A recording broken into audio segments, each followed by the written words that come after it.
ফেরেশতারা রব্বুল আলামিনকে ডাইকা বলে, আয় আল্লাহ, কেন আপনি আমাদেরকে আলাদাভাবে ডাকছেন?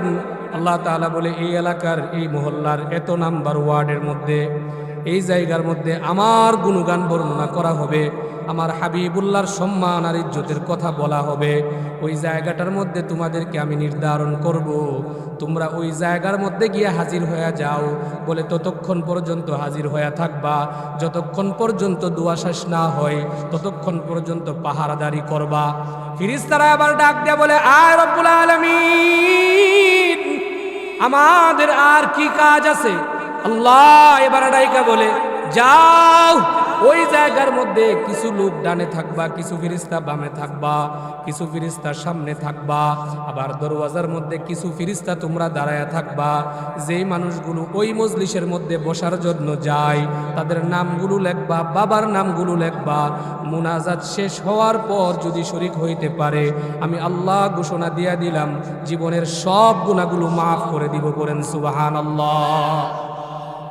রসুলে পাক এবার ডাইকা বলে, উম্মত, জীবনে তুমি 60 বছর হায়াত পাবা কিনা তুমি জানো না। আবার যদি তুমি 60 বছর হায়াত পাও, ধারাবাহিকভাবে তুমি ইবাদত করতে পারবা কিনা সেটাও তোমার গ্যারান্টি নাই। ঠিক কিনা বলেন? কথা বলেন, ঠিক কিনা? এই জায়গার মধ্যে এমনও মানুষ আছে যারা 60 বছর পর্যন্ত হায়াত আছে, এই 60 বছরে কত ওয়াক্ত নামাজ মিস হয়েছে তার কোনো হিসাব নাই। ঠিক নেই? কথা কয় না, ঠিক নেই?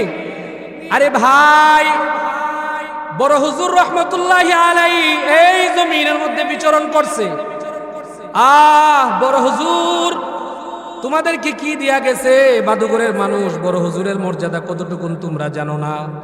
বাংলাদেশের বিভিন্ন আনাচে কানাচে যখন যাই, মানুষ যখন দেখে ব্রাহ্মণবাড়িয়া লেখাটা পোস্টারের মধ্যে, তখন মুরব্বীরা দূর থেকে দৌড়ে আসে, হাতের মধ্যে দইরা বুকের সাথে লাগায়া দেয়, কপালের মধ্যে চুমু খায়, আর শরীরের মধ্যে শরীর লাগায়া দেয়, আর ডাক দিয়া বলে, ব্রাহ্মণবাড়িয়ার জমিনের লোক তোমরা। সিরাজুল ইসলাম নামক একজন ব্যক্তি ওই জমিনের মধ্যে ছিল। ব্রাহ্মণবাড়িয়ার মধ্যে আল্লামা ফখরে বাঙ্গাল তাজুল ইসলাম রহমতুল্লাহ ছিল। ব্রাহ্মণবাড়িয়ার মধ্যে মুফতি নুরুল্লাহ ছিল। ফজলুল হক আমিনীর এলাকার লোক তোমরা। তোমাদেরকে দেখলে আমরা গর্ববোধ করি। আসো, তোমাদের সাথে মুলাকাত করতে চাই, তোমাদের সাথে মুহাব্বত করতে চাই। সকলেই পড়েন আলহামদুলিল্লাহ। আল্লাহর হাবিব সাল্লাল্লাহু আলাইহি ওয়াসাল্লাম এবার ডাকে যে, আল্লাহর পক্ষ থেকে তোমাদেরকে বলা হয়েছে, যদি মোনাজাত শেষ করে তোমরা যাও, তোমাদের জীবনের গুনাহ মাফ হয়ে যায়। আমি মুহাম্মদুর রাসূলুল্লাহ এবার তোমাদেরকে ডেকে ডেকে বলবো, এই মজলিসের মধ্যে যদি তোমরা শরীক হয়ে যাও, এই মজলিসের মধ্যে যদি তোমরা হাজির হও, এবার আল্লাহ আমাকে জানায়া দিছে, ও হাবিবুল্লাহ, আপনি আপনার উম্মতদেরকে জানায়া দেন, শেষ পর্যন্ত যদি আপনার উম্মতরা বসে থাকে, বিদায় বেলা আমি আল্লাহ তাআলা এই মাজলিসের লোকগুলোকে 60 বছর নফল ইবাদতের সওয়াব বান্দার আমল নামার মধ্যে দান করে দেই। বলি সুবহানাল্লাহ। কয় বছর বলেন? কথা বলেন, কয় বছর? 60 বছর নফল ইবাদতের সওয়াব। বলে 60 বছর নফল ইবাদতের সওয়াব রব্বে পাক বান্দার আমল নামার মধ্যে দান করে। কারণ রব্বে পাক যখন মানুষ সৃষ্টি করছে, বড় দয়ার মায়া মুহাব্বত কইরা পয়দা করছে। মানুষ বানাইছেন অনেক মায়া মুহাব্বত কইরা, মানুষ জমিনের মধ্যে পাঠাইছে। ঠিক কিনা বলেন? কথা বলেন, ঠিক কিনা? বেঈমান যদি হয় তার প্রতিও দয়া আছে, মুসলমান যদি হয় তার প্রতিও দয়া আছে, ইহুদি যদি হয় তার প্রতিও দয়া আছে, খ্রিস্টান যদি হয় তার প্রতিও দয়া আছে। বলে কতক্ষণ পর্যন্ত দয়া আছে? বলে যতক্ষণ পর্যন্ত জমিনের মধ্যে তার হায়াত আছে। বলে হায়াত যতক্ষণ পর্যন্ত তার জমিনের মধ্যে আছে ততক্ষণ পর্যন্ত মূল্যায়ন আছে। হায়াত যখন শেষ হয়ে যাবে, মালাকুল মউত যখন জান কবজ করে ফেলবে, ভাদুগরের কবরস্থানের মধ্যে যখন আপনাকে শোয়া দেওয়া হবে, আল্লাহর কসম করে বলছি, আল্লাহর কাছে আর চুল পরিমাণও বান্দার বান্দির কোনো মূল্য নাই। জুড়ে পড়েন নাউজুবিল্লাহ। বলে ততক্ষণ পর্যন্ত মূল্য আছে যতক্ষণ পর্যন্ত হায়াত আছে। বলে হায়াত শেষ, গণার কোনো সুযোগ নাই। হায়াত শেষ, হিসাব করার কোনো সুযোগ নাই। হায়াত শেষ, ডাকবার কোনো সুযোগ নাই, দেখার কোনো সুযোগ নাই। কোরআনে হাকিমের মধ্যে আল্লাহ তাআলা বলে, মালি হাদাল কিতাব লা ইউগাদির সগীরা ওয়ালা কাবীরাতান ইল্লা আহসাহা। বলে হায়াত শেষ হয়ে যাওয়ার পরে কবরের মধ্যে যখন শুয়ে দেওয়া হবে, মানুষগুলো 40 কদম দূর হয়ে যায়। কয় কদম বলেন? কথা বলেন, কয় কদম? জুড়ে বলেন, কয় কদম? বলে আপনার বাবারে আপনি কবরের মধ্যে শুয়ে দিছেন, আপনার মারে আপনি নিজ হাতে কবরের মধ্যে শুয়ে দিছেন, আপনার আপন ভাইরে আপনি কবরের মধ্যে শুয়ে দিছেন কিনা এই জায়গার মধ্যে? কথা বলেন, দিছেননি? বহু মানুষের, বহু লোক যারা উপস্থিত আছেন, কতজন রে শুয়াইছেন তার কোনো হিসাব নাই। ঠিক নি? কথা বলেন, ঠিক নি? আল্লাহ তাআলা ডাইকা বলে শুয়ায়া দিছো কবরের মধ্যে, মাটির ঘরের মধ্যে শুয়ায়া দিছো। বলে ওই জায়গার মধ্যে কোনো ধরনের দামি দামি সামান নাই। বলে 3.5 হাত মাটির একটা ঘর, ওই জায়গার মধ্যে মাটির ঘর বানানো হয়েছে। মাটির ঘরের মধ্যে যখন তোমাকে 3টা কাফনের কাপড় পরাইয়া দিয়া বাইদা মাটির ঘরের মধ্যে যখন তোমাকে শোয়া দেয়া হয়, মুখে যখন মাটি দেওয়া হয়, মাটি চাপা দিয়া যখন বের হয়ে যাওয়া হয়, 40 কদম বের হয়ে যাওয়ার পর 2 জন ফেরেশতা আইসা হাজির হয়ে যায়। 2 জন ফেরেশতা আইসা আপনাকে উঠাইয়া বসায়া দেয়। 2 জন ফেরেশতা হাজির আল্লাহর পক্ষ থেকে 3টা প্রশ্ন লইয়া বান্দার বান্দির সামনে আইসা হাজির হয়ে যায়। 3 প্রশ্নের সওয়াল যখন তাদেরকে করা হয়, সওয়ালের জবাব যদি পরিপূর্ণ দিতে পারো, আল্লাহর পক্ষ থেকে সুষ্ঠু ফাইসালা হয়ে যায়। আর যদি সওয়ালের জবাব না দিতে পারো, আল্লাহর হাবিব বলে আল্লাহর পক্ষ থেকে ভয়ঙ্কর ফাইসালা তার জন্য হাজির হয়ে যায়। ওই সময় আল্লাহ তাআলা ডাইকা বলবে মালি হাদাল কিতাব, এই একটা কিতাব আপনাদের সামনে নিয়ে দাঁড়ায় গেছি, একটা কিতাব আপনাদের সামনে হাতের মধ্যে নিয়ে গেছি। হয়তো 1-2টা আয়াতে কারিমা আপনাদের সামনে টুকরা টুকরা পড়ব, অল্প অল্প আয়াতে কারিমা পয়রা পয়রা বুঝাবার চেষ্টা করব। বলে এইটা হলো আল্লাহ প্রেরিত, আল্লাহ নাজিলকৃত একটা কিতাব। আল্লাহ তাআলা তার হাবিবুল্লাহর উপর নাজিল করছে। জুরে পড়েন সুবহানাল্লাহ। আল্লাহ তাআলা তার হাবিবুল্লাহর উপর কিতাব নাজিল করছে। এই কিতাব মানব জাতির হিদায়াতের জন্য আল্লাহ তাআলা গোটা পৃথিবীর মধ্যে রেখে দিয়েছেন। বলে কিয়ামত পর্যন্ত আল্লাহ তাআলা কিতাব রাখবেন, কিতাব থাকবে। মানুষ তুমি যদি আল্লাহ পাইতে চাও তাহলে কিতাবের অনুসরণ তুমি করো। মানুষ তুমি যদি রসুলের মুহাব্বত পয়দা করতে চাও, আল্লাহর প্রেরিত কিতাব তুমি তালাশ করো। আল্লাহর প্রেরিত কিতাবের সাথে মুহাব্বতের বন্ধন তৈয়ার করে দাও। আল্লাহর কসম করে বলছি, এই কিতাব তোমার মর্যাদা এমন বাড়ায়া দিবে, জমিনের মধ্যে বৈশা আল্লাহ বইলা ডাক দিবা, আর সে আজিম থেকে রব্বুল আলামিন তোমার ডাকের জবাব দিতে প্রস্তুত হয়ে যাই। পড়েন সুবহানাল্লাহ। আরো আস্তে কোন সুবহানাল্লাহ, আরো আস্তে কোন সুবহানাল্লাহ। কইলে তো গুনাহ হইব, ঠিক না? কথা কোন জোরে বলেন সুবহানাল্লাহ। শয়তান চিন্তা করে সুবহানাল্লাহ কইলেই তো সমস্যা, ঠিক নি? কথা কয় না, ঠিক নি? এই যে বইছেন কত কুড়িমুড়ি আর কি যে দিতাছেন, আপনি জানেন, আপনার খোদা জানে কোন সময় উঠবো আর কোন সময় কি, কত বাপ যে তৈয়ার হইতাছে। শয়তানের শরীরের মধ্যে আগুন, ধাউ ধাউ করে আগুন লেগে গেছে আর দৌড়াইতেছে। এরা সহ্য করতে পারে না, শয়তান সহ্য করতে পারে না, ইবলিস সহ্য করতে পারে না। কারণ ইবলিস চাই উম্মত জাহান্নামের দরজা তালাশ করার জন্য, আল্লাহ চাই বান্দা জান্নাতের দরজা তালাশ করার জন্য। জুড়ে পড়েন সুবহানাল্লাহ। সুবহানাল্লাহর একটা ওয়াজ আছে, সুবহানাল্লাহর কি আছে একটা কথা কয় না, সুবহানাল্লাহর কি আছে? সুবহানাল্লাহর ওয়াজ আছে, এটা শেষ বেলা ফিনিশিং দিয়েছে মনে।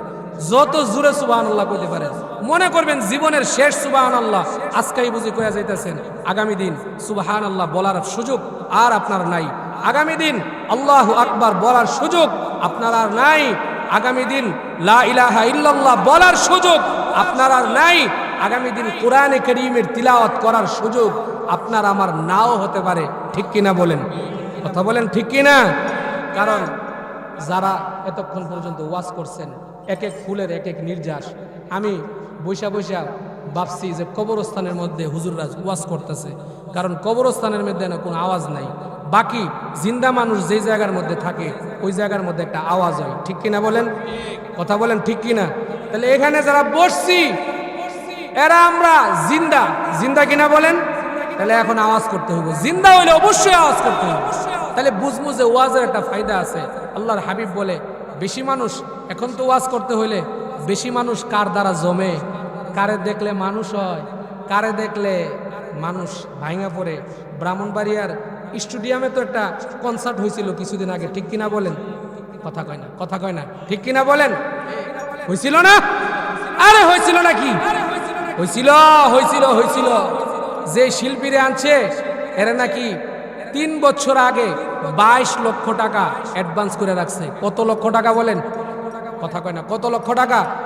22 লক্ষ টাকা। জেমস তাকে 3 বছর আগে 22 লক্ষ টাকা অ্যাডভান্স করে রাখছিল। এখানে যারা আসছে তাদের জবান থেকেই শুনছি, জিজ্ঞাসা করলাম কি পাইলা ওই জায়গার মধ্যে গিয়া? ও হুজুর মাত্র 4টা গান টান দিছে। 4টা গান টান দেওয়ার পরে আর গান টান দেয় নাই।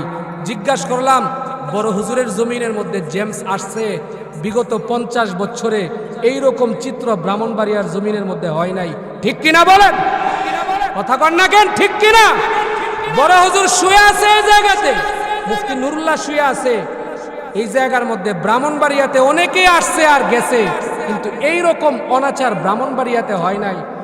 আমার ডাইকা কয় হুজুর বিশ্বাস করবেন, যেই পরিমাণ পুরুষ হইছে তার চাইতে 3 গুণ বেশি মহিলা হইছে। জোরে করেন নাউজুবিল্লাহ, আর জোরে কর নাউজুবিল্লাহ। যে পরিমাণ পুরুষ হইছে, পুরুষ তার চাইতে 3 গুণ বেশি মহিলা হইছে, মহিলা। ব্রাহ্মণবাড়িয়ার নাম শুনলে গোটা বাংলাদেশের মানুষ আস্থা আর ভক্তি শ্রদ্ধা নিয়া মুহাব্বত করে, কারণ এই জমিনের মধ্যে সিরাজুল ইসলাম পয়দা হইছে, এই জমিনের মধ্যে ফখরে বাঙ্গাল পয়দা হইছে, এই জমিনের মধ্যে মুফতি নুরুল্লাহ পয়দা হইছে। এই জমিন সিরাজুল ইসলাম ঘুইরা ঘুইরা কাদিয়ানি মুক্ত করছে। এই জমিন বেঈমানদের হাত থেকে সিরাজুল ইসলাম প্রত্যেক ঘরে ঘরে গিয়া গিয়া মানুষকে দিন শিখাইছে, মানুষকে আল্লাহওয়ালা বানাইছে। জোরে বলেন ঠিক কিনা? এখন এই তাসবিহ, এখন এই জিকির, এখন এই আজকার কোথায় যাচ্ছে, কোথায় নিয়ে যাচ্ছে? আমি মনে মনে ভাবছি, আহা, এই সংবর্ধনা অনুষ্ঠানটাতে যদি বাংলাদেশের শ্রেষ্ঠ হাফেজদেরকে আনা হইতো, আর যদি এই সংবর্ধনাটার মধ্যে যদি বাংলাদেশের শ্রেষ্ঠ হাফেজে কোরআনরা যদি তিলাওয়াত করত, যতগুলো মানুষ গেছে ওই সমস্ত মানুষগুলোর উপস্থিতির মধ্যে তাদের আমল নামার মধ্যে আল্লাহর পক্ষ থেকে নেক দ্বারা পূর্ণ করে দিত। জোরে করেন সুবহানাল্লাহ। হৃদয়ে রক্তক্ষরণ হইছে, কারণ যেহেতু ব্রাহ্মণবাড়িয়া আমাদের বাসা বলার কোনো সুযোগ নাই। কলিজা ভাইঙা চুরমার হয়ে গেছে, বৈশা বৈশা চোখের পানি ঝরছে। আহারে, এই দেশের মধ্যে তো কোরআনে কারীমের তিলাওয়াতের আওয়াজ হইতো, এই জমিনে তো নারে তাকবীরের আওয়াজ হইতো, এই জমিনের মধ্যে তো বুজুর্গানে কেরামের পায়ের ধুলো দিয়া এই জমিন পবিত্র হইতো। আজকে কারা পিছন থেকে কলকাঠি নাড়তেছে? আজকে কারা এই সুদূর প্রসারী প্লেন নিচ্ছে? এই জমিনের সহজ সরল অবলা নারী পুরুষদের ঈমান ধ্বংস করে দিচ্ছে। কেউই তো প্রতিবাদ করে নাই, মুখের কথাগুলো পর্যন্ত করে নাই। কিন্তু আল্লাহর পক্ষ থেকে উলামায়ে কেরামরা হয়তোবা জমিন থেকে চলে গেছে, কিন্তু এই জমিনের মধ্যে এদের চোখের পানি আছে। বেলা শেষে শুনছি রাত্রেবেলা নাকি কোত্থেকে আগুন লাগা গেছে, ঠিক কিনা বলেন? কথা বলেন ঠিক কিনা? কোত্থেকে বলে আগুন লাগা গেছে, লাইগা সব শেষ। তখন একটা দিলের মধ্যে একটা খুশি হয়েছি যে ওই যে চোখের পানিগুলো নীরবে নিবৃত্তিতে পাঠানো হয়েছে, ফালানো হয়েছে, আল্লাহর পক্ষে থেকে তো এটা বিতা যাবে না। আল্লাহ তাআলা এটার ফায়সালা করছে। যদিও ওই জায়গার মধ্যে সংখ্যা বেশি ছিল, কিন্তু মরণের পরে ওই সংখ্যা জাহান্নামের দিকে রওনা হবে। যারা ইন্ধনদাতা তারাও জাহান্নামের দিকে যাবে, যারা এটাকে আঞ্জাম দিছে তারাও জাহান্নামের দিকে যাবে। যদিও এখানের মধ্যে সংখ্যা কম, যিনি এই পরিবেশ কায়েম করছে, আল্লাহর কোরআনের কসম করে বলছি, আল্লাহর কোরআন হাতে নিয়ে বলছি, এই সংখ্যা গরিষ্ঠ মানুষগুলো জান্নাতের দিকে রওনা হয়ে যাবে। জোরে বলেন সুবহানাল্লাহ। রাসূল পাক সাল্লাল্লাহু আলাইহি ওয়াসাল্লাম এবার ডেকে বলে, মসজিদে নববীর মধ্যে সাহাবায়ে কেরামদেরকে নিয়ে মজমার মধ্যে বৈশা সাহাবায়ে কেরামদেরকে কথা বলে আল্লাহর হাবিব একটু মনোমালিন্যতা, একটু মনের মধ্যে একটু এইরকম ধরনের যেটা ভাব চলে আসছে। আবু বকর, ওমর, সিদ্দিক, উসমান, আলী যারা আছে বলে, ইয়া রাসূলুল্লাহ, কি ব্যাপার, হঠাৎ করে আপনার এই চেহারার চিত্র আমরা দেখতে পেলাম, আগে তো কোনোদিন দেখি নাই। চেহারাটা আপনার মলিন কারণ কি? আল্লাহর হাবিব সাল্লাল্লাহু আলাইহি ওয়াসাল্লাম বলে, আল্লাহ তাআলা দুনিয়ার মধ্যে আমাকে পাঠাইছে, দুনিয়ার মধ্যে আমাকে হায়াত দিছে, জমিনের মধ্যে আল্লাহ তাআলা আমাকে পাঠাইছেন, পাঠাইবার পর আল্লাহ তাআলা দাওয়াত দিছেন। কি দিছেন জুড়ে বলেন, কথা বলেন, কিসের কাজ দিছে? আল্লাহ তাআলা দাওয়াতের কাজ দিয়ে আমাকে পাঠাইছে। বলে দাওয়াতের আগে সবচাইতে বড় যেই শিক্ষা, কোরআনে কারীমের শিক্ষা আল্লাহ তাআলা আমাকে দান করছেন। বলে জমিনের কোনো ভার্সিটি, দেশের কোনো ধরনের শিক্ষাঙ্গন, কোনো জায়গা থেকে আল্লাহ তাআলা আমারে শিখায় নাই। পৃথিবীর কোনো মানুষ দিয়ে আমাকে শিক্ষায় শিক্ষিত করে নাই। স্বয়ং রব আমার শিক্ষক, আর রবের ছাত্র হিসাবে আল্লাহ আমাকে কবুল করছে। জুড়ে পড়েন সুবহানাল্লাহ। আবু জাহেল কিন্তু জাগতিক যে শিক্ষা আছে ওই শিক্ষায় শিক্ষিত লোক। বলে জমিনের বড় বড় ভার্সিটির মধ্যে আবু জাহেল পড়ালেখা করছে, কিন্তু আবু জাহেলের নাম যখন মানুষ শুনে, নাম শোনার সাথে সাথে মানুষের মধ্যে একটা রাগ চলে আসে। ঠিক কিনা বলেন, কথা কয় না, ঠিক কিনা বলেন? হাজী সাহেবরা যখন হজ করতে যায়, হাজী সাহেবরা যখন বাড়ির মধ্যে আসে, তখন হাজী সাহেবদেরকে জিজ্ঞাসা করেন, ওই জায়গার মধ্যে আপনি কি কাজ করছেন? আমার মসজিদের সেক্রেটারি, আমার মসজিদ থেকে মুসল্লিরা হজের জন্য গেছে।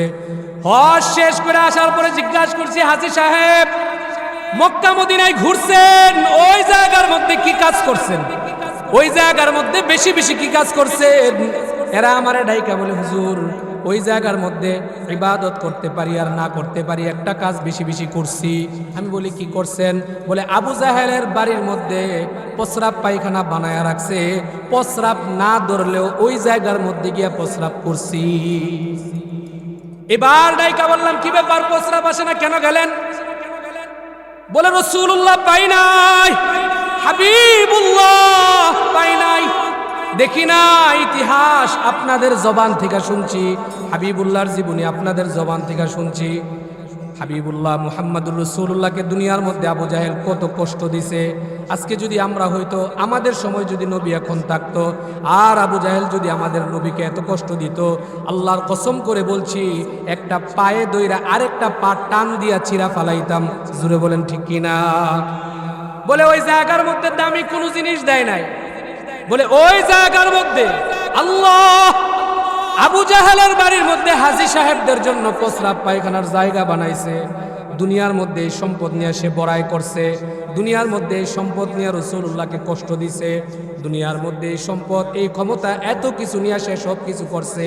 ওই জায়গার মধ্যে যখন দাঁড়াইছি, মনের মধ্যে গুসা হয়েছে, প্রস্রাব করার সাথে সাথে মনের মধ্যে ভাব জাগ্রত হয়েছে যে আল্লাহ তাআলা তাকে মাটির মধ্যে শোয়া রাখছে, আমরা দাঁড়ায়া দাঁড়ায়া তার মুখের মধ্যে প্রস্রাব করছি।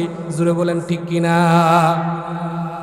আল্লাহর হাবিব ডাইকা বলে, আল্লাহ আমাকে দুনিয়ার কোনো শিক্ষায় শিক্ষিত বানাই নাই, আমাকে দুনিয়ার কোনো ভার্সিটির মধ্যে পড়াই নাই, দুনিয়ার কোনো স্কুলের মধ্যে পড়াই নাই। আল্লাহ তাআলা আমাকে কালামে হাকিমের শিক্ষা দিছেন। বলে কালামে হাকিমের শিক্ষা কোত্থেকে আসছে? ফি লাউহিম মাহফুজ।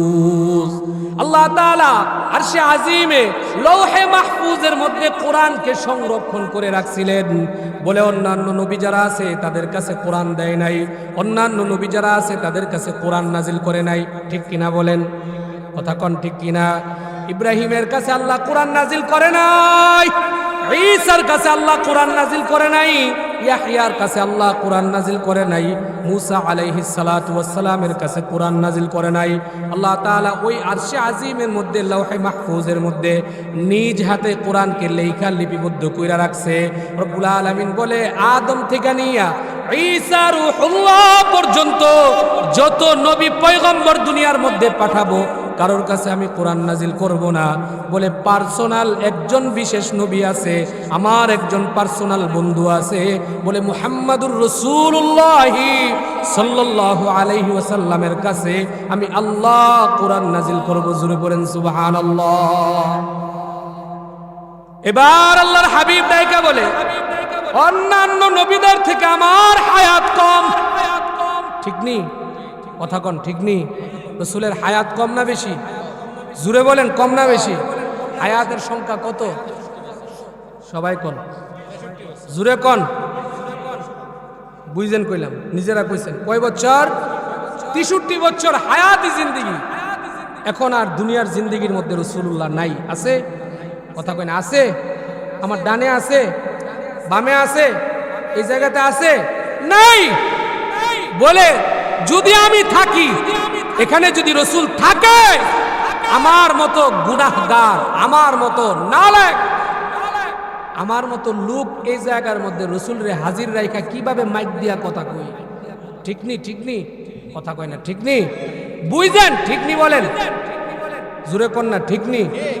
মাননীয় প্রধানমন্ত্রী এখন ওনার যে গণভবন আছে ওই জায়গা থেকে এখন বিভিন্ন জেলার মধ্যে, বিভিন্ন ডিস্ট্রিক্টের মধ্যে, বিভিন্ন বিভাগের মধ্যে যখন নেতাকর্মী আর এলাকার মানুষের সাথে যখন মত বিনিময় করে, তখন প্রজেক্টরের মাধ্যমে ওই জায়গা থেকে যুক্ত হয়। ঠিক নি?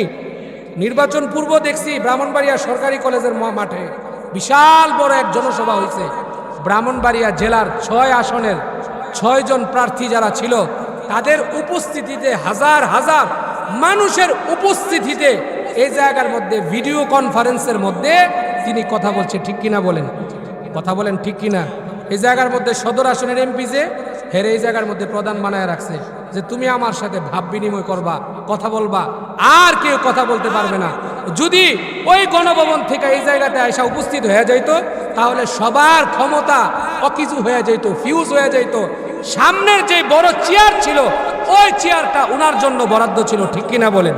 কথা বলেন ঠিক কিনা? ঠিক আল্লাহর হাবিব সাল্লাল্লাহু আলাইহি ওয়াসাল্লাম দুনিয়ার হায়াতি জিন্দেগি, 63 বছর জিন্দেগি খতম, শেষ, দুনিয়া থেকে বিদায়। রাসূল পাক সাল্লাল্লাহু আলাইহি ওয়াসাল্লাম মদিনাতুল মুনাওয়ারাতে সশরীরে জিন্দা অবস্থায় ওখানে অবস্থান করছে। জোরে পড়েন সুবহানাল্লাহ, আর জোরে কোন সুবহানাল্লাহ।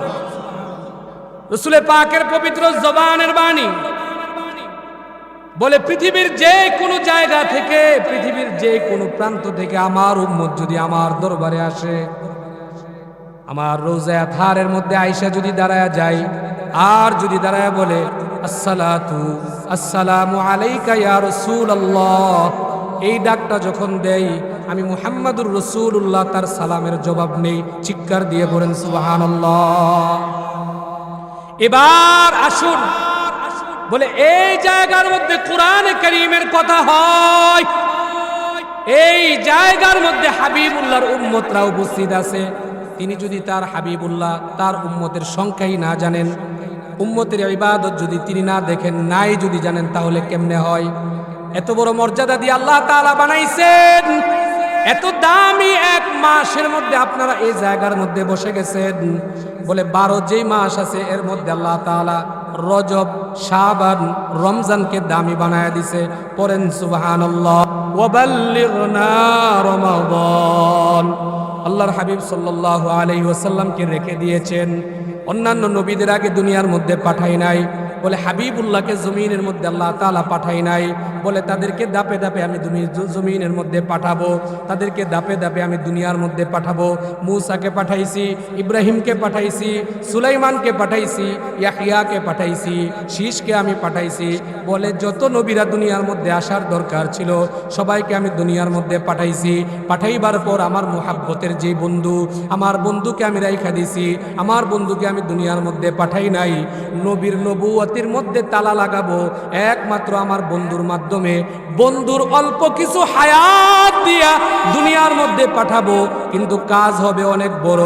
বলে অন্যান্য নবী যারা ছিল গোত্রের মধ্যে গিয়া গিয়া দাওয়াত দিত। বলে বাংলাদেশের মধ্যে নবী আছে, শুধু বাংলাদেশের মধ্যে দাওয়াত ছিল। বাকি ভাদুঘর এলাকার মধ্যে নবী আছে, শুধু ভাদুঘর এলাকার মধ্যে দাওয়াত ছিল। গোটা পৃথিবীর মধ্যে দাওয়াত প্রচার করে দেই নাই। আল্লাহ ডাইকা বলে আমার বন্ধুর দাওয়াত কোনো গোত্রীয় জায়গার মধ্যে থাকবে না, গোটা পৃথিবীর মধ্যে লা ইলাহা ইল্লাল্লাহর আওয়াজ পৌঁছায় দিব। পড়ি সুবহানাল্লাহ। আল্লাহ এবার ডাইকা বলে আর রহমান আল্লামাল কুরআন। আল্লাহ আবার ডাইকা বলে ইকরা বিসমি রাব্বিকাল্লাযী খালাক খালাকাল ইনসানা মিন আলাক। বলে দুনিয়ার মধ্যে আসছো শিক্ষা গ্রহণ করবা, আগে আমার নামের শিক্ষা। কার নামের শিক্ষা বলেন? জোরে বলেন, কার নামের শিক্ষা? আল্লাহ তাআলা ডাইকা বলে আমার নামের শিক্ষা আগে গ্রহণ করবা, দুনিয়ার কোনো মানুষের বানানো শিক্ষা গ্রহণ করবা না, তোমাকে আমার নামের শিক্ষা গ্রহণ করাইয়া পৃথিবীর সব মানুষকে আমি জানায়া দিলাম, মা বাবার গর্ভ থেকে যখন ভূমিষ্ঠ হইবা ওই মা বাবা তোমাদের দায়িত্ব হলো তোমাদের সন্তানদেরকে আগে আল্লাহর দেওয়া শিক্ষা গ্রহণ করাও। জুড়ে করেন সুবহানাল্লাহ। যদি আল্লাহর দেওয়া শিক্ষা গ্রহণ করান তাইলে মরণের পরে সন্তানাদি খাটিয়া কান্দ কইরা কবরে লইয়া যাওয়ার গ্যারান্টি আছে। ঠিক নি বলেন? কথা কয় না, ঠিক কিনা বলেন? আরে আমি আমার উস্তাদের জুতা এখনো বহন করার জন্য প্রস্তুত। আমার উস্তাদ যদি আমাকে বলে যে সারা রাত্র আমার মাথার সামনে দাঁড়ায়া থাকবি, এই ঠান্ডার মধ্যে দাঁড়ায়া থাকবি, আল্লাহর কসম করে বলছি আমাদের মাদ্রাসার ছাত্ররা যতক্ষণ পর্যন্ত উস্তাদ না বলবে ততক্ষণ পর্যন্ত পায়ের সামনে দাঁড়ায় থাকে, প্রস্তুত হয়ে যায়। ঠিক কিনা বলেন?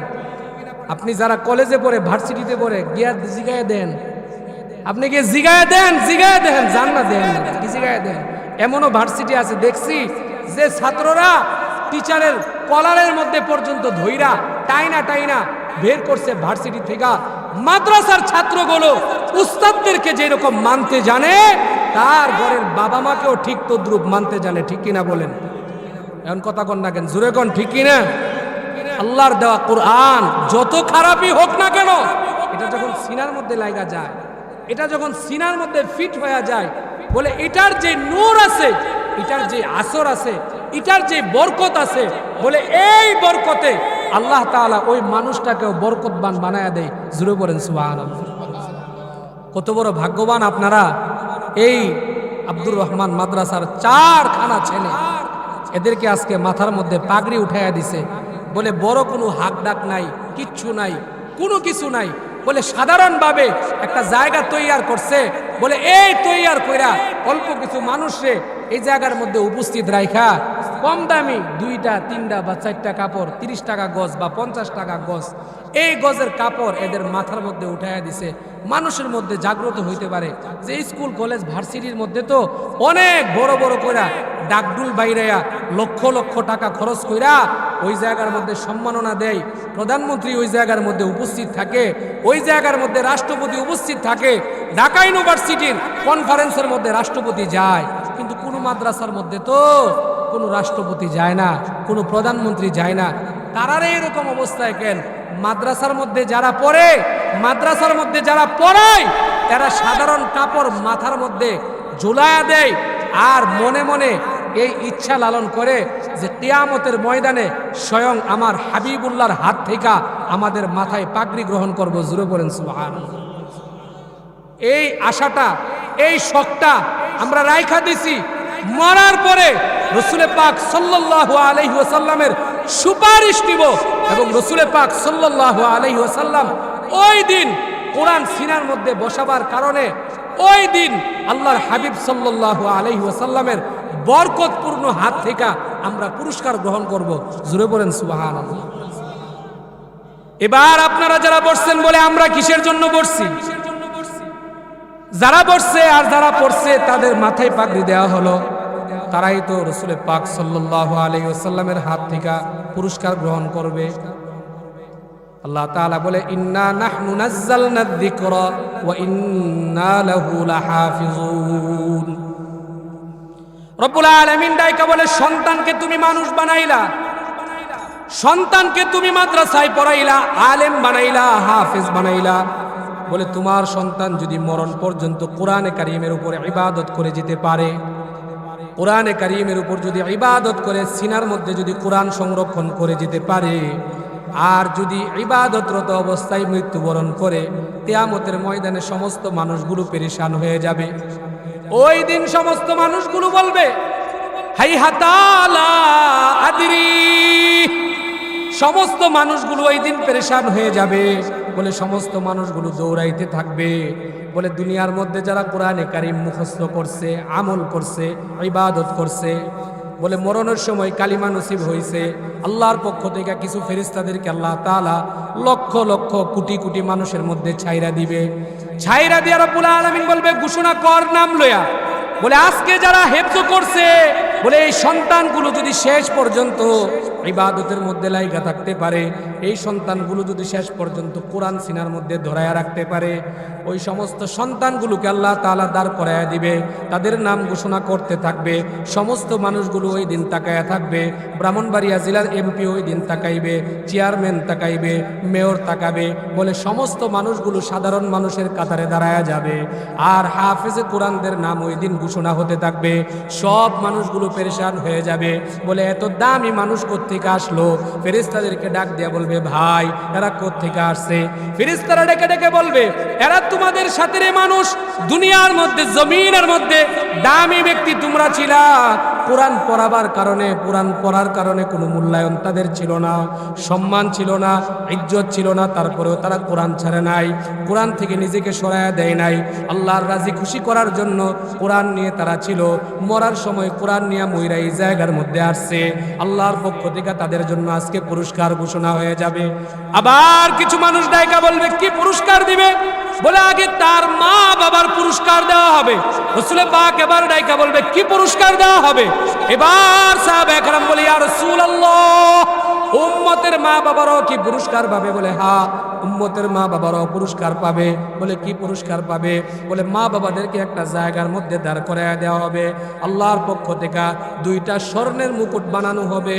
হাদিসে পাকে বর্ণনা করা হয়, স্বর্ণের মুকুটের এমন পাওয়ার হবে, এমন জ্যোতি হবে, বলে দুনিয়ার মধ্যে যদি স্বর্ণের মুকুটগুলো রাখা হতো, এদের পাওয়ারের কারণে হাজার হাজার গুণ তাপের সূর্যের যে পাওয়ার আছে, এই পাওয়ার এদের সামনে হালকা হয়ে যাইতো। জুড়ে পড়েন সুবহানাল্লাহ। এবার ফেরেশতারা ডাইকা বলে, এই মা, এই বাবা, তোমাদের পেট কত দামি, বলে তোমরা কত ভাগ্যবান। আল্লাহর পক্ষ থেকে তোমাদেরকে এবার সম্মান দেওয়া হবে। রব্বুল আলামিন এবার ডাইকা ডাইকা নিয়ে বলবে, দাঁড়ায় যাও। দাঁড়ায় যাওয়ার পর মাথার মধ্যে যখন দুইটা মুকুট উঠায় দেওয়া হবে, সমস্ত মানুষগুলো তাদের দিকে তাকায়া থাকবে। বলে লক্ষ লক্ষ টাকা বানাইছিলাম, বাড়ি বানাইছিলাম, জাগার ব্যবসা করছিলাম, দুনিয়ার পিছনে দৌড়াইছিলাম, দুনিয়া কামাইছিলাম, কিরে আজকে তো দুনিয়া আমার কাছে নাই। কিন্তু আজকে যাদেরকে দেখতে পাই, এই জায়গার মধ্যে যাদের মাথায় মুকুট পরানো হয়েছে, এদেরকে তো আমাদের টাকায় খাওয়ানো হইতো, আমাদের বাসায় তো এরা কাজ করত, আমাদের ফ্যাক্টরিতে এরা কাজ করত, আমাদের খেতে এরা গিরজ দিত, আমার বাসার দারোয়ান ছিল, আমার গ্যারেজের দারোয়ান ছিল। ব্যাপার কি এত মূল্যায়ন হয়ে গেছে, কিন্তু আমার মূল্যায়ন নাই। কারণ কি? ফেরেশতা ডাইকা বলে, লক্ষ লক্ষ টাকা তোমার ছিল, বাড়ি ছিল, গাড়ি ছিল, সম্পদ ছিল, সব তোমার ছিল, কিন্তু আল্লাহর সাথে তোমার মুহাব্বত ছিল না, আল্লাহর কোরআনের সাথে তোমার মুহাব্বত ছিল না। এদের বাড়িও ছিল না, গাড়িও ছিল না, টাকাও ছিল না, সম্পদ ছিল না, কিচ্ছু ছিল না। আল্লাহর সাথে মুহাব্বত ছিল। সন্তানদেরকে আল্লাহর পথে কুরবানি করা হয়েছে, এই কুরবানির বিনিময়ে তাদেরকে আল্লাহ কবুল করে নিছে। বলেন সুবহানাল্লাহ।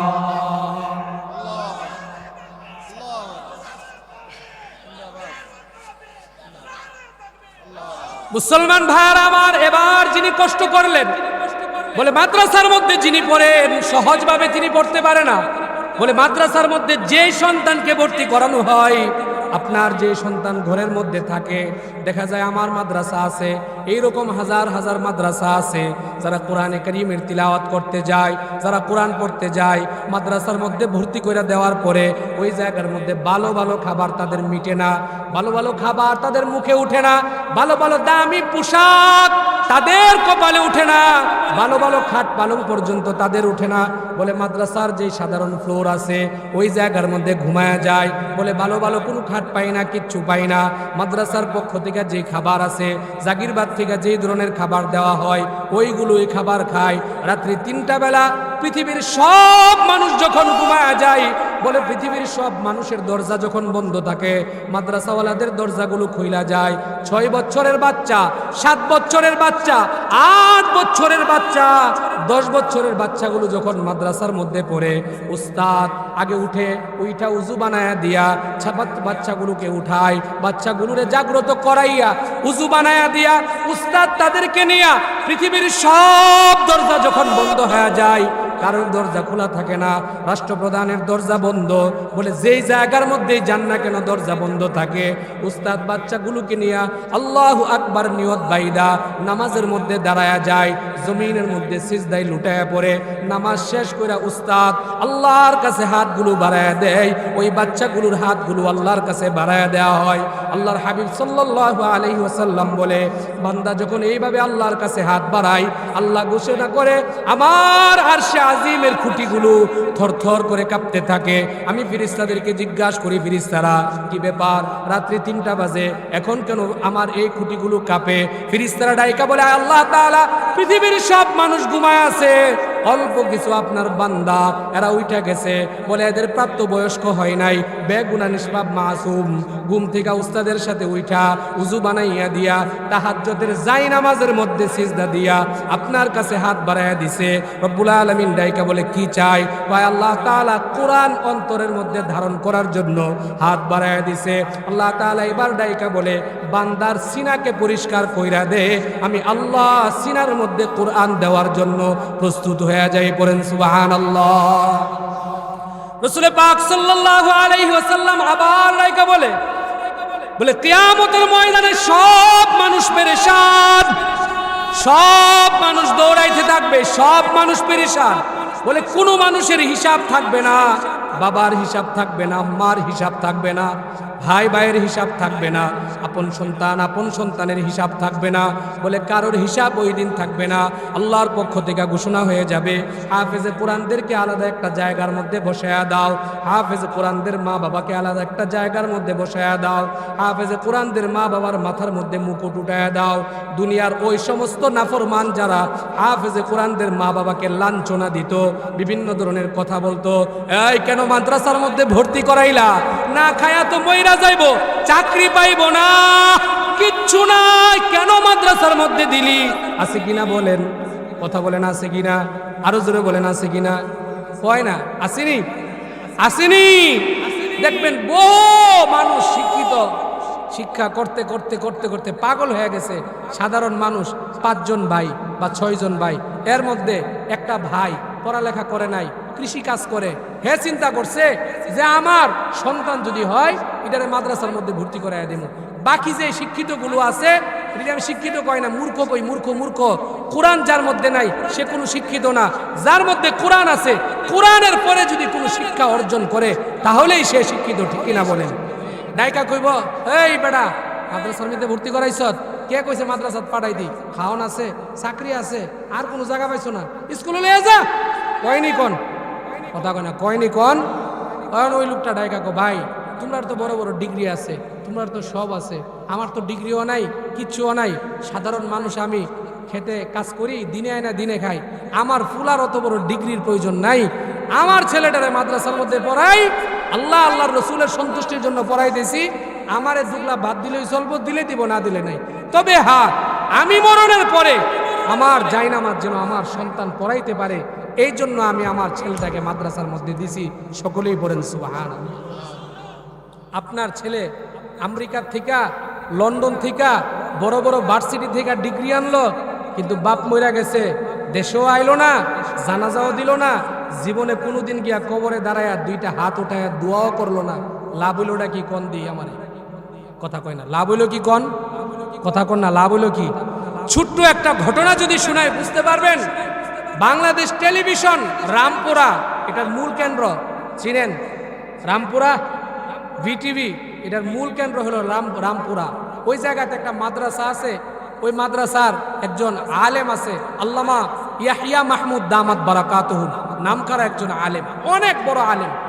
হুজুরের মাদ্রাসা ওই টেলিভিশন এটা কি ওরে গুতাও দেয় না, কারোরে জ্বালা যন্ত্রণাও করে না। ব্যাপার কি? তোরার মতো আল্লাহর হস্তের লোক এটা। আমি কই আমার মতো আল্লাহর হস্তের লোক, মানে এটা আবার কোন কথা কইলেন? যেটি মাদ্রাসাত পরে সবটি তো আল্লাহর হস্তই। বাপ মারে জিগাইস কি কয়া দিছে মাদ্রাসার মধ্যে। একদিন বাইক গিয়া নীরবে আব্বার সামনে তোর কথা কওয়ার সুযোগ নাই, খুব ভয় পাই।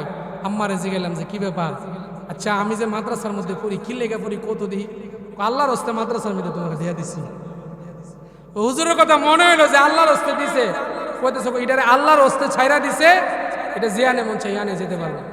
তো গিয়া কইতেছে হুজুর এর মা তো কইছে আল্লাহর রাস্তায় মাদ্রাসার মধ্যে দিয়া দেওয়ার লেগে। তো হুজুরে কইতেছে আল্লাহর রাস্তায় দিয়া দিবেন, আচ্ছা ঠিক আছে আল্লাহর রাস্তায় দিয়া দিন। মাদ্রাসার মধ্যে ভর্তি করাইছে, এই ছেলে হাফেজ হইছে, এই ছেলে আলেম হইছে, এই ছেলে মুফতি হইছে। হওয়ার পরে এরা এই জায়গা থেকে বাসা ছাইরা গুলশানে চলে গেছে, অনেক দূরে চলে গেছে উত্তরাতে, আর রামপুরাতে যাওয়া হয় না। হঠাৎ করে ওই চেয়ারম্যান সাহেবের যখন বয়োবৃদ্ধ বার্ধক্যতা যখন চলে আসলো, একদিন জুমা পড়ার জন্য হুজুরের মসজিদের মধ্যে গিয়ে হাজির হইছে। হুজুর দেখা চিনতে পারে না, গিয়া মুসাফা করে বসা রয়েছে আর চোখ দিয়া পানি ফেলতেছে, বাচ্চার মতো কাঁদতেছে। হুজুর জিজ্ঞাসা করে কি ব্যাপার, কান্না করেন কেন, কোত্থেকে আসছেন, কি করছেন? ও হুজুর আপনি আমার চিনেন না?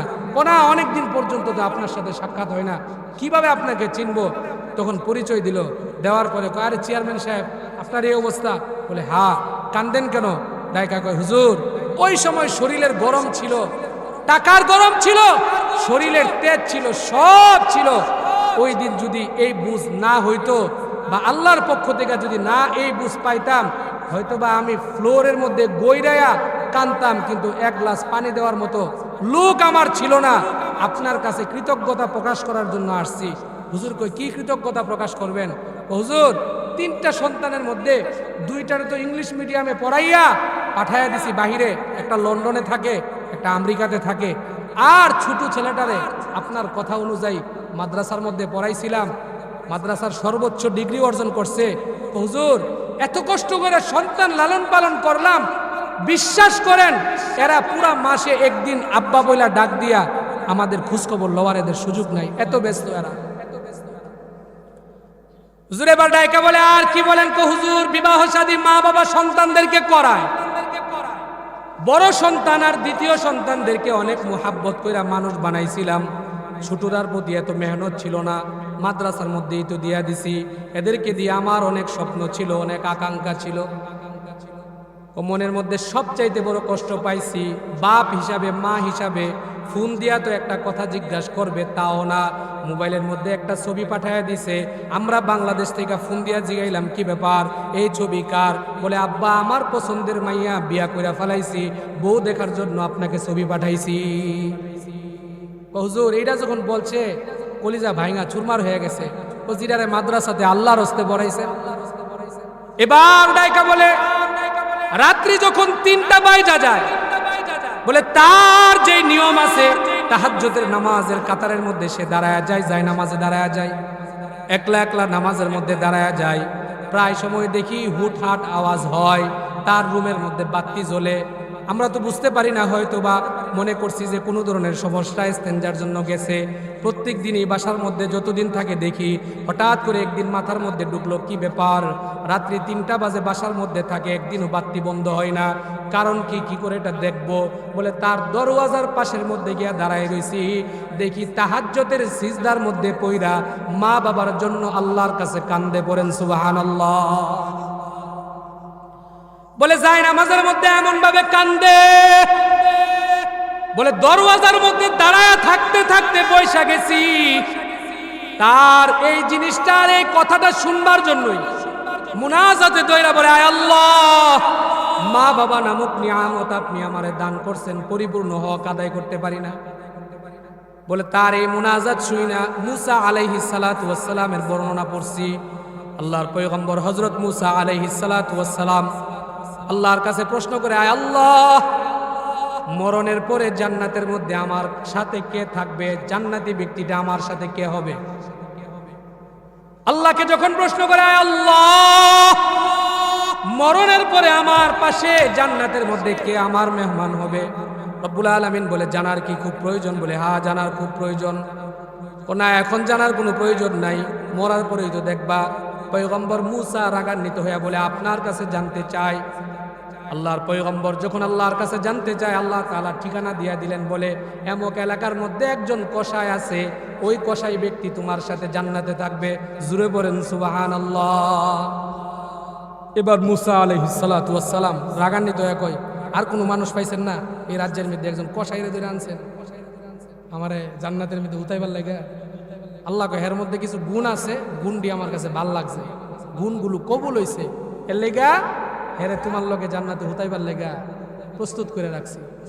পয়গম্বর মুসা কয় কি এমন গুণ হ্যাঁ অর্জন করছে, এটা তো দেওয়ান লাগবে, না দেখা তো উপায় নাই। মুসা আলাইহিস সালাতু ওয়াস সালাম বলে ঠিকানা দেন। ঠিকানা দেওয়ার পর ঠিকানা অনুযায়ী হাঁটতে হাঁটতে ওই কসাই লোকের বাড়ির মধ্যে গিয়ে হাজির হয়ে গেছে। বাড়ির বাহির থেকে তাকায়া তাকায়া দেখে কোনো বিল্ডিং নাই, কিচ্ছু নাই। মনে মনে কয় কসাই মানুষ, তার আবার বিল্ডিং কোত্থেকে থাকবো, ভাঙা দুইটা বাড়ি ঘর। দরজার বাহিরে দাঁড়ায়া দাঁড়ায়া থেকে দেখতেছে কসাই ব্যক্তি সকালবেলা একটা বকরি জবাই করছে। বকরি আসেনি আপনাদের এলাকার মধ্যে? কথা বলেন আসেনি? বকরি জবাই কইরা বকরির সমস্ত গোশতগুলো একটা ব্যাগের মধ্যে ঢুকাইছে, ঢুকাইয়া বাজারের মধ্যে নিয়ে গেছে। পয়গম্বর মুসা তার সাথে সাথে রওনা হয়ে গেছে। বাজারের মধ্যে যাওয়ার পর পয়গম্বর মুসা দূর থেকে তাকায়া তাকায়া দেখতেছে বকরির সব গোশতগুলোকে পাট পাট করছে। ভালো যে দামি গোশতগুলো আছে ওই গোশতগুলোকে আলাদা একটা প্যাকেটের মধ্যে রাখছে, রাইখা সকাল থেকে নিয়ে দুপুর পর্যন্ত গোশতগুলো বিক্রি করছে। দামি যে গোশতটা আছে ওইটা নিয়ে রওনা হয়ে গেছে। এবার পয়গম্বর মুসা লোকটাকে ডাইকা বলে, ভাই আমি একজন মুসাফির, তোমার এলাকার মধ্যে আসছি, আমার এলাকার মধ্যে যাইতে অনেক দেরি হয়ে যাবে, বাড়িতে যাওয়ার কোনো সুযোগ নাই, রাত্র হয়ে যাবে। তোমার বাড়িতে রাত্রি যাপন করার জন্য আমি একটু এজাজত চাই, আমাকে একটু অনুমতি দাও। লোকটা ডাক দিয়া বলে, এমন কোনো বাড়িঘর আমার নাই, এমন কোনো জায়গা পরিবেশ কিচ্ছুই নাই, আপনাকে আমি কোন জায়গার মধ্যে নিয়ে রাখবো?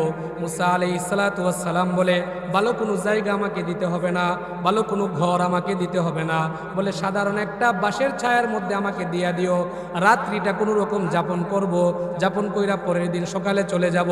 আল্লাহর পয়গম্বর মুসার পিরাপিরি দেখা লোকটা বলে, তাহলে চলেন আমার বাড়ির দিকে।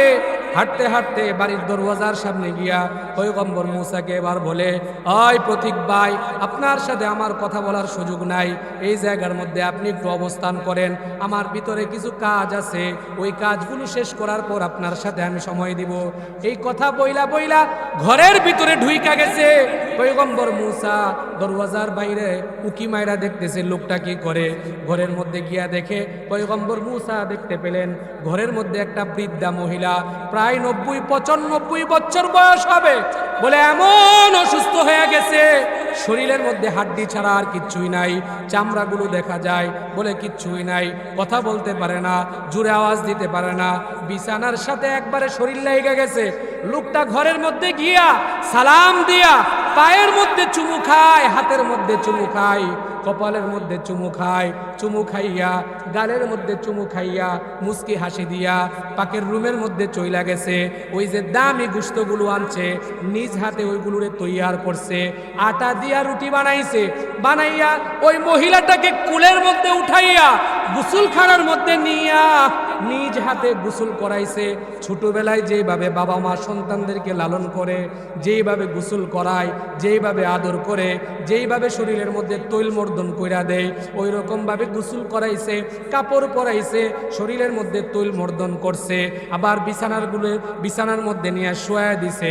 পাকের ঘর থেকে খাবারগুলো আইনা বলে, পাখি যেইভাবে তার বাচ্চার মুখে ছোট ছোট করে খাবার উঠায়া দেয়, তার ওই মহিলার মুখের মধ্যে খাবার উঠায়া দিতেছে। খাবার দেওয়া শেষ হয়ে গেছে, এবার কানটা ওই মহিলার মুখের মধ্যে নিছে, মুখের সামনে নিয়ে যখন কান লাগাইছে, কান লাগাইবার পর কিছুক্ষণ পর আবার রওনা হয়ে গেছে। ঘর থেকে বের হইয়া পয়গম্বর মুসার কাছে গিয়া বলে, আসসালামু আলাইকুম ওয়া রাহমাতুল্লাহ। মুসা আলাইহিস সালাতু ওয়াস সালাম রে বলে, আয় প্রতীক ভাই, আপনার সাথে সময় দিতে পারি নাই, এখন আপনার অবস্থান বলেন, আপনার মেহমানদারি আমার করতে হবে। পয়গম্বর মুসা বলে, মেহমানদারির আগে কোনো প্রয়োজন নাই, তোমাকে আমি কিছু প্রশ্ন করতে চাই, এই প্রশ্নগুলোর উত্তর তুমি আমাকে দিবা। টান মাইরা বসাইয়া আল্লাহর পয়গম্বর মুসা এবার ডাইকা বলে, ওই যে ঘরের মধ্যে মহিলা আছে, ওই মহিলাটা তোমার কি হয়? লোকটা ডাক দিয়া বলে, মহিলাটা আমার মা হয়। বলে, তোমার মা কতদিন পর্যন্ত অসুস্থ? বলে, প্রায় অনেক দিন পর্যন্ত অসুস্থ। বলে, কি করতেছো? বলে, প্রত্যেক দিন এই ধরনের সেবা যত্নগুলো আমি করি। বলে, পয়গম্বরের কাছে সাক্ষাৎ করছো? বলে, না, পয়গম্বরের কাছে সাক্ষাৎ করি নাই। বলে, কেন করো নাই? বলে, পয়গম্বরের জবানের বাণী শুনছি, যেই ঘরের মধ্যে পিতা মাতা অসুস্থ তারে রাইখা পয়গম্বরের সাথে সাক্ষাৎ দেওয়ার জন্য যেন না যাই। আমি চিন্তা করি, আমি যদি পয়গম্বরের সাথে সাক্ষাৎ দিতে যাই, রাস্তার মধ্যে যদি আমার মা মারা যায়, আমার মাকে দেখাশোনা কে করবে? জোরে বলেন সুবহানাল্লাহ। আল্লাহর পয়গম্বর ডাইকা বলে, এত সেবা যত্ন করার পর কি পাইলা? লোকটা ডাইকা বলে, জমিনের মধ্যে তো কোনো দাম আমার নাই, জমিনের মধ্যে এত কোনো মর্যাদা আমার নাই, জমিনের মধ্যে এত কোনো সম্পদ আমার নাই, জমিনের মধ্যে এত কোনো পাওয়ার আমার নাই, ক্ষমতা নাই। বলে, তিনটা জিনিস পাইছি। বলে, এর মধ্যে দুইটা পাইছি, একটা বাকি আছে। বলে, কি পাইছো? বলে, মায়ের সেবা যত্ন করার পরে মার মুখের সাথে যখন কান লাগায় দেই, মা তিনটা দোয়া করে, তিন দোয়ার মধ্যে দুই দোয়া পায়া গেছি, আর একটা দোয়া হয়তো বা মরণের পরে পাইব কিনা ওইটা জানি না। আল্লাহর পয়গম্বর ডাইকা বলে, কি দোয়া করে? এবার ডাক দিয়া বলে, বিদায় বেলা আমার মা আল্লাহর কাছে ডাইকা বলে, আয় আল্লাহ, আমার এই কসাই সন্তানকে তুমি এলাকার মধ্যে সম্মান দান করো। বলে, আল্লাহ তাআলা আমাকে সর্বোচ্চ সম্মান দান করছে। দুই নম্বরে ডাইকা বলে, আমার সন্তানের ফ্যামিলির মধ্যে কোনো অভাব দিও না। বলে, আমার পরিবারের মধ্যে কোনো অভাব নাই। তিন নম্বরে দোয়া করে, মরণের পরে পয়গম্বরের সাথে জান্নাতের মধ্যে একসাথে বিছানার ব্যবস্থা করে দিও। জোরে বলেন সুবহানাল্লাহ। মরণের পরে কি করে দিও? কথা কয় না, কি করে দিও? পয়গম্বরের সাথে একসাথে বিছানা করে দিও, দোয়া করে। লোকটা এই কথা বইলা মুস্কি হাসি দিছে। হাসি মাইরা দেওয়ার পরে আল্লাহর পয়গম্বর হযরত মুসা আলাইহিস সালাতু ওয়াস সালাম বলে,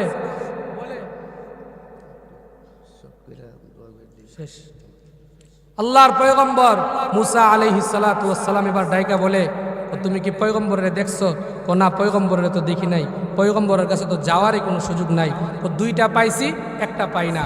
আল্লাহর পয়গম্বর মুসা আলাইহিস সালাতু ওয়াস সালাম বলে, তিনটা থেকে তিনটাই আল্লাহ তাআলা কবুল করছে। আল্লাহর কাছে জানতে চাইছিলাম, মরণের পরে জান্নাতে আমার ডান পাশের বিছানায় কে থাকবে? তোর ঠিকানা আল্লাহ আমারে দিছে। আল্লাহর আরশে আজিমের মধ্যে তোর নাম কবুল হয়ে গেছে। তোরে দেখবার জন্য আইছি, আর এই সুসংবাদ তোর কাছে পৌঁছায় দেওয়ার জন্য আসছি। জুড়ে বলেন সুবহানাল্লাহ। বেলাও শেষ, ওয়াজও শেষ। কি কথা কেন? বেলাও শেষ, ওয়াজও শেষ, সবক হইল শেষ সবক। এক নম্বরে সন্তানদেরকে অন্তত পক্ষে নেককার বানাইবার চেষ্টা করা। কি বানাইবার চেষ্টা করা বলেন? কথা বলেন, জুড়ে বলেন। কি বানাইবার চেষ্টা করা? নেককার বানাইবার চেষ্টা করা। ছেলেদেরকে মানুষ বানাইতে পারেন নাই, মাদ্রাসায় পড়াইতে পারেন নাই, ছেলের ঘরের নাতি আছে, ধইরা একটা মাদ্রাসার মধ্যে ঢুকাইয়া দেন, এটাও নাই। মেয়ের ঘরের নাতি আছে, ঢুকাইয়া দেন ধইরা একটা, যে সব তো ওই লাইনে গেছেই, একটা মাদ্রাসার লাইনে পড়ুক, দেখি কি করতে পারে, কিচ্ছু করার দরকার নাই। বলে, ওই জায়গার মধ্যে ঢুকাইয়া দেন, সনদ নাই, সার্টিফিকেট নাই, কিচ্ছু নাই। আল্লাহর কসম করে বলছি, বাপ আল্লামা দেলোয়ার হোসেন সাইদি সারগাছ মাঠে আসছিল, আসার পরে আমার বাপ নাকি বিবাহ কইরা তাকরা যুবক মায়ের গর্বে আল্লাহ তাআলা দিছিল। ওই জায়গার মধ্যে যাওয়ার পরে ওয়াজ মাহফিল শেষে বিদায়বেলা দুয়ার আগে সাইদি সাহেব বলছে যে, যারা নতুন বিবাহ করছো, সন্তান দুনিয়াতে আগমন করব, তোমরা একটু হাত উঠাও, যদি ছেলে সন্তান হয় তাহলে হাফেজ বানাইবা, আলেম বানাইবা। বাপ ওই সময় ওয়াদা কইরা বাইতে কয়, আম্মারে কইতাছে, যদি ফুলা হয় তাহলে হাফেজ বানামু, আলেম বানামু। মা কয়, সন্তান জন্ম দিব আমি। আপনি ওই জায়গার মধ্যে গিয়ে ওয়াদা করে আয় পড়ছেন, জিগাইবারও কোনো কিচ্ছু কইছেন না। কইছি ওই বই দেই। আল্লাহর কৃতজ্ঞতা, দয়া শেষ করার কোনো সুযোগ নাই, কিচ্ছু নাই। আলহামদুলিল্লাহ, সুম্মা আলহামদুলিল্লাহ ওয়া শুকরুলিল্লাহ। আল্লাহ দুনিয়ার মধ্যে পারিবারিক, সামাজিক, অর্থনৈতিক যে আরাম, আয়েশ, ইজ্জত দান করছে, খোদার কসম করে বলছি, আপনাদেরকে বুঝাইবার সুযোগ আমাদের নাই, বুঝাইবার সুযোগ আমাদের নাই, বুঝাইবার সুযোগ আমাদের নাই। ওই দিন আব্বা একটা কথাই বলছিল যে, ছেলেরে হাফেজ বানায় যদি বিদেশ পাঠিয়ে দিতাম, লক্ষ লক্ষ টাকার বাপ হইতে পারতাম, মালিক হইতে পারতাম, কিন্তু আমার পোলার এলেমও থাকতো না, কিচ্ছু থাকতো না। আম্মা জিগায়, তাহলে কি লেগে রে দেশে রাখছেন? আমি মইরা যাই লেগা আমার জানাজাটা দিয়ে যেন কবরের মধ্যে শোয়াই দিতে পারি, এর লেগা মাদ্রাসার মধ্যে পড়ছে আর এই জায়গার মধ্যে রাখছি। আপনারাও তো চান আপনাদের বংশধর থেকে একজন আপনারা মারা যাওয়ার পরে জানাজা দিয়ে কবরে শোয়াক, চান কিনা বলেন? কথা বলেন, চান কিনা বলেন? সবাই তো চান, সবাই চান, জুড়ে বলেন, সবাই চান। মরণ হবে, বিশ্বাস তো হয় নাকি বলেন? কথা কেন, বিশ্বাস তো হবে নাকি? ভাদুঘর আপনারা থাকেন, সিরাজুল ইসলাম বড় হুজুর রহমতুল্লাহ আলাইহি, বড় হুজুর মুফাসসির সাহেব হুজুর, যার নামে গোটা বাংলাদেশ এক নাম মুফাসসির সাহেব হুজুর। আপনাদের কপাল, হাসরের ময়দানে যদি দাঁড়ায়া যান, মুফাসসির সাহেব যদি বলে ওই দিন যে এরা তো আমার এলাকার লোক, আমার মহল্লার লোক, আর কোনো চিন্তা আছে আপনার? আর কথা কেন চিন্তা আছে? আর এই চিন্তা নাই দেখেই তো আকাম টুকাম এমন ভাবে করা শুরু করে দেয় যে মুফাসসির সাহেব তো ওই দিন পার করবো।